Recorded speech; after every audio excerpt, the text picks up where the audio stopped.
তুফান বাংলা চলচ্চিত্রে এখনো পর্যন্ত সবচেয়ে বেশি আলোচিত এবং ব্যবসা সফল চলচ্চিত্র।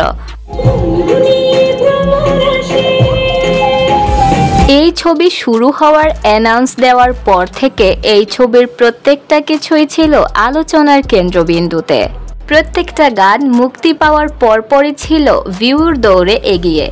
গানের সাফল্য দেখে এই ছবির সাথে সংশ্লিষ্ট সকলেই শেয়ার করেছেন এই মুভির নানা মুহূর্ত। প্রায় দেখা যায় এই মুভির বিহাইন্ড দ্য সিনের নানা অংশ। দেখা যায় যেই মুভিগুলা সবচেয়ে বেশি হিট হয় কিংবা আলোচনায় থাকে সেগুলারই বিহাইন্ড দ্য সিন দেখা যায়। এটিও তার ব্যতিক্রম নয়। ছবির বিহাইন্ড দ্য সিনে দেখা গিয়েছে শুটিংয়ের ফাঁকে শাকিব খানের খুশির মুহূর্তগুলো। ছবির বিহাইন্ড দ্য সিনে দেখা গিয়েছে এই ছবির ফাঁকে শাকিব খানের খুশির মুহূর্ত। তার চেহারায় দেখা যায়নি কোনো ক্লান্তির অনুভূতি।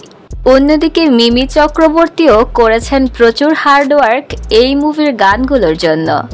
তবে তাদের প্রত্যেকের কথা ছিল একটাই, ছবি যদি সুপারহিট হয় তাহলে তাদের ক্লান্ত সার্থক। হয়েছেও তাই। ছবিটি শুধুমাত্র সুপারহিট নয় বরং ব্লকবাস্টার হিট হয়েছে।